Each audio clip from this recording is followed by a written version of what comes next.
What's up, guys? This is going to be an exciting week for Bears fans. We have a preseason game on Saturday, two open practices to the public, and our first Hard Knocks episode airs tomorrow night.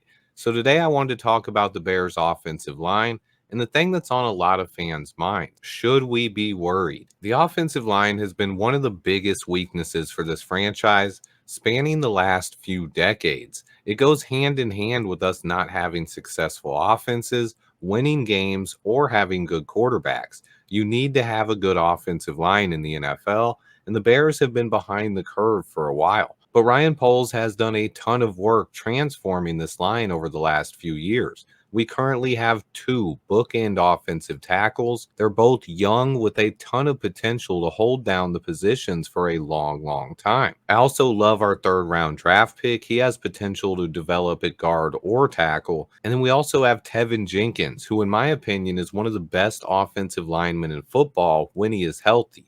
His biggest issue has been staying healthy, but his talent and impact on the football field cannot be denied. And then Ryan Bates, Coleman Shelton, and Nate Davis have all had starting success in the NFL, giving us six potential quality offensive linemen. More like five and a half, because we don't know what we're getting with Nate Davis, but looking a little bit deeper, I think seven guys are probably safe to make this roster. We have our five starters plus Ryan Bates, that gives us six.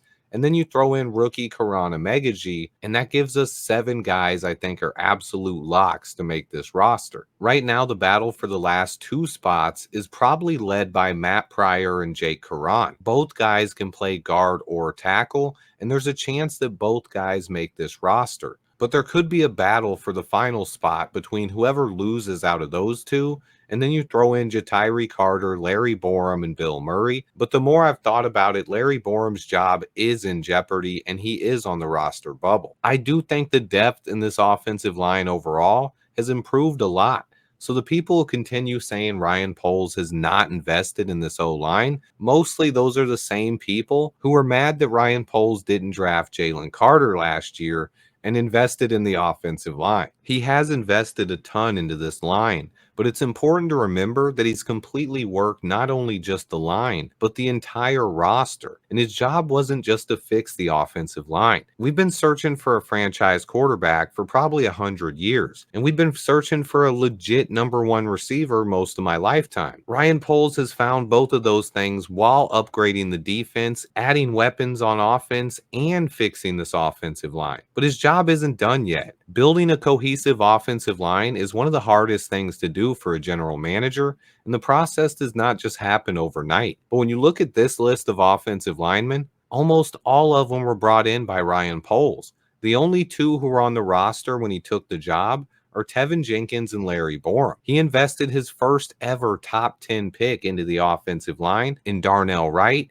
He stole Braxton Jones in his first draft. Poles has drafted Darnell Wright, Braxton Jones, Karana Megaji, Jatiri Carter, and Doug Kramer. In free agency, he's signed Coleman Shelton, Nate Davis, Matt Pryor, and Jake Karan. And he's also traded for Ryan Bates. So this talk that he hasn't invested in the offensive line is just foolish to me. Is he finished with the O-line? No. But he has transformed it in major ways. People forget our starting tackles when we hired Ryan Poles were 38-year-old Jason Peters and perennial bust Jermaine Ifedi.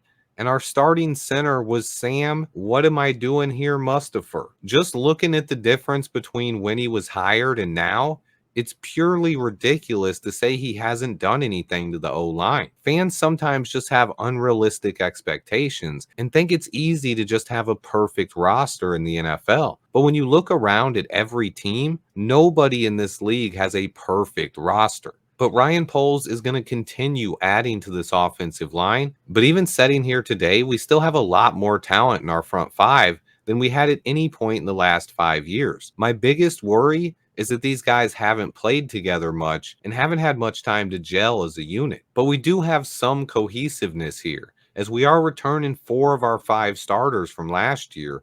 The only new starter on the line should be our center. That alone is reason for some optimism, especially since all 4 starters are age 27 or younger and still have upside in the NFL. Braxton Jones, Darnell Wright, and Tevin Jenkins, are all capable of having Pro Bowl caliber seasons in 2024. It doesn't mean any of them will, but I do believe that all three have that potential. If you asked me a year ago, I might have even included Nate Davis in that list as well. Could you imagine having four Pro Bowl caliber offensive linemen?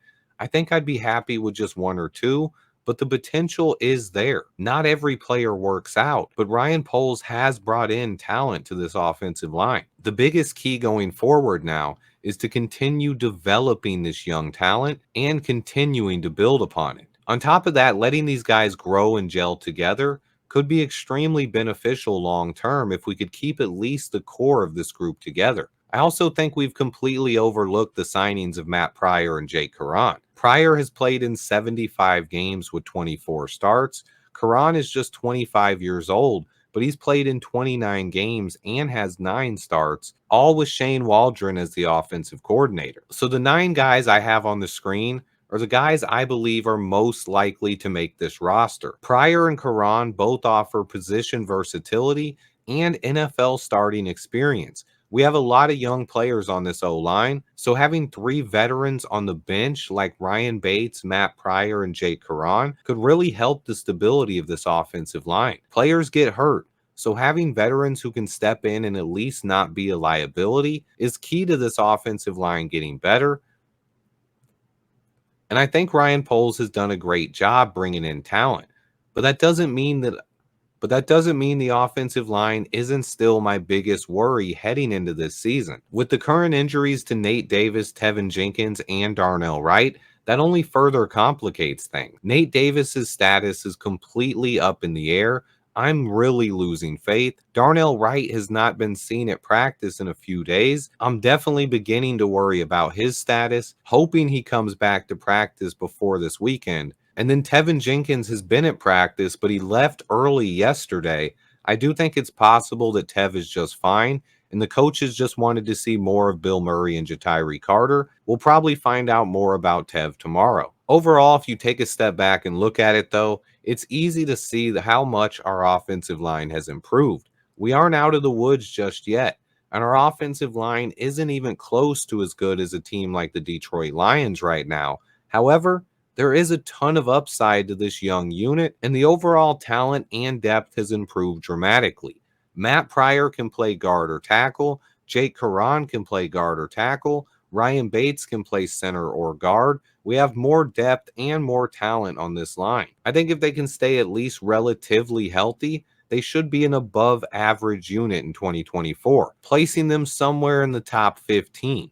I do not see us being a top 10 O line yet, but I think they could finish right outside the top 10, somewhere between 12 and 15 if we stay healthy. If injuries pile up, though, the depth could really be tested, and we do not want the uncertainty on this O line in front of our rookie quarterback. So, right now, the biggest worry for me is the health of our starters. I think we have enough talent to manage if one or two guys went down, but anything more than that has the chance to really affect our offense.